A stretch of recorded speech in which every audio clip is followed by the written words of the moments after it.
इस वक्त वो रुकावट हीरो नीचे देख रहा था, सनी की नज़रों से बचते हुए।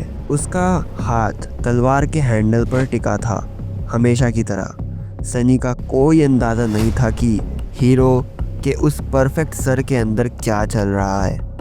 इस अनसर्टेनिटी की वजह से वो नर्वस हो रहा था।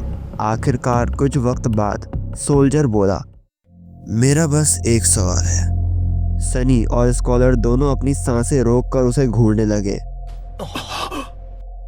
तुमने कहा कि बाकी दो को बचाने के लिए हम में से किसी एक की कुर्बानी देनी होगी, पर वही क्यों?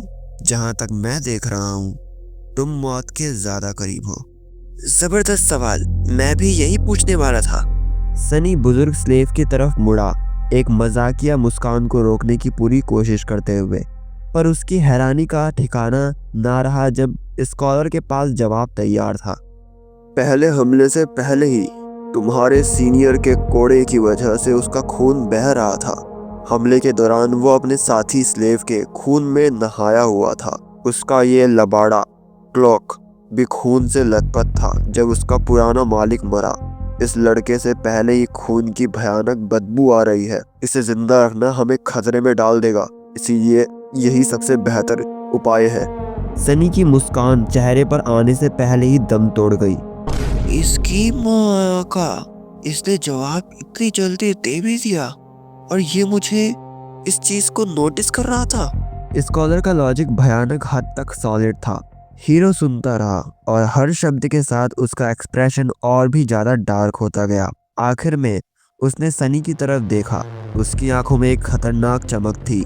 ये सच है। सनी को महसूस हुआ कि उसका गला सूख रहा है। ठंडा पसीना उसकी रीढ़ की हड्डी से नीचे बह रहा था। वो तनाव में आ गया था, एक्शन लेने के लिए तैयार। पर उसी पल हीरो मुस्कुरा दिया। तुम्हारा लॉजिक लगभग बेमिसाल है, उसने अपनी तलवार निकालते हुए कहा। लेकिन तुम एक चीज का हिसाब लगाना भूल गए। स्कॉलर ने अपनी एक भौं उठाई, अपनी घबराहट छुपाने की कोशिश करते हुए। वो क्या हो सकता है?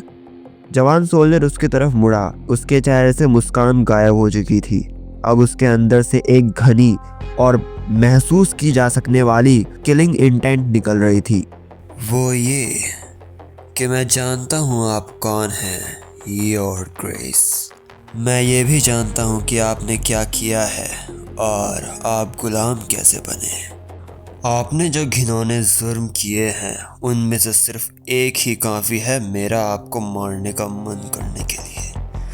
इसीलिए अगर कोई बलिदान के लायक है तो वो आप हैं। स्कॉलर की आंखें फटी की फटी रह गई। मगर वो खून की महक। उसकी चिंता तुम मत करो, क्योंकि मैं तुम्हारा इतना खून बहाऊंगा कि वो उस लड़के की बची कुची महक को दबा देगा। ये सब इतनी तेजी से हुआ कि सनी को रिएक्ट करने का मौका ही नहीं मिला। हीरो किसी गैर इंसानी रफ्तार से आगे बढ़ा। अगले ही पल स्कॉलर जमीन पर पड़ा चीख रहा था। उसकी एक टांग सोल्जर की तलवार के सपाट हिस्से से एक ही बार से टूट गई थी। उसे संभालने का मौका दिए बिना हीरो ने उसकी दूसरी टांग पर अपना पैर दे मारा और हड्डियों का चकनाचूर होने की एक घिनौनी आवाज साफ सुनाई दी। वो चीख अब सिसकती हुई कराह में बदल गई थी। बस यूं ही स्कॉलर का खेल खत्म हो गया था। हीरो की बेरहमी उसके हमेशा के ग्रेसफुल व्यवहार से इतनी अलग थी कि सनी को लगा जैसे उसकी रगों में खून बर्फ बन गया हो। ये डरावना था। स्कॉलर ने उसे एक शांत नज़र दी और सपाट लहजे में कहा, मेरा यहाँ इंतज़ार करो। फिर उसने बुजुर्ग स्लेव को पकड़ा और उसे रास्ते पर नीचे की तरफ घसीटने लगा। कुछ मिनट बाद हवा में भयानक चीखे की गूंज सुनाई देने लगी। सनी अकेला रह गया, कांपता हुआ। हाँ, ये हो क्या रहा है? ये तो बहुत ज़्यादा है। उसे अभी भी यकीन नहीं हो रहा था कि स्कॉलर का अंत इतनी अचानक और बेरहमी के साथ हुआ। कुछ देर बाद हीरो वापस आ गया, जैसे कुछ हुआ ही ना हो। पर वही चीज सनी को सबसे ज्यादा परेशान कर रही थी। स्कॉलर के बैग का सामान छांटने के बाद जवान सोल्जर ने उसे अपने कंधे पर डाला और बिना किसी परवाह के बोला, चलो, हमें जल्दी करनी होगी। सनी ने बस सर हिला दिया और आगे बढ़ गया। अब सिर्फ वो दो बचे थे। अजीब था, पर सनी को अचानक थोड़ा अकेलापन महसूस हुआ। पथरीले रास्ते पर चलना पहाड़ चढ़ने से आसान था। सनी पर एक अजीब सी उदासी छा गई। उसे लगने लगा कि इस नाइटमेयर का अंत अब ज्यादा दूर नहीं था। वो कुछ देर खामोशी से चलते रहे। फिर हीरो बोला, देखो, वहाँ पर जो कुछ भी हुआ है उसके लिए अपने आप को जिम्मेदार मत ठहराना। इसमें तुम्हारी कोई गलती नहीं है, फैसला मेरा था। सोल्जर आगे था, इसीलिए सनी उसका चेहरा नहीं देख सकता था। वैसे अगर तुम उस आदमी के गुनाह जानते, खैर बेहतर है कि तुम ना जानो। बस मुझ पे भरोसा रखो कि उसे मारना धर्म का काम था। पता नहीं हम दोनों में से किसे ज्यादा गिल्ट महसूस हो रहा है। सनी को इन लोगों के पाखंड से नफरत थी, जो हमेशा अपने बुरे कामों में भी धर्म का नाम दे देते हैं। कोई जवाब ना मिलने पर हीरो हल्का सा हंसा। तुम्हें बात करना पसंद नहीं है ना? चलो, साइलेंस इज गोल्ड। नीचे बादलों का समुद्र धीरे धीरे गुजर रहा था। यह दृश्य खूबसूरत था, पर सनी सिर्फ ठंड के बारे में सोच रहा था। अंधेरा होने से पहले हीरो ने एक शेल्टर ढूंढ लिया, एक छोटी और छुपी हुई गुफा। सनी ने आग जलाने की कोशिश की, पर हीरो ने मना कर दिया क्योंकि मॉन्स्टर बहुत करीब था। गुफा में सन्नाटा और अंधेरा छा गया।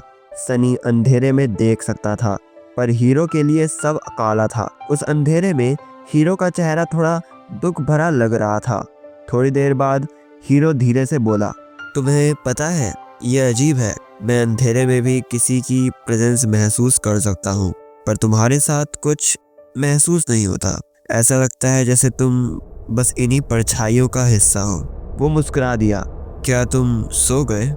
सनी को उनके बीच एक अजीब सी नज़दीकी महसूस हुई। शायद अंधेरे ने उसे हिम्मत दे दी थी, इसीलिए उसने बात की।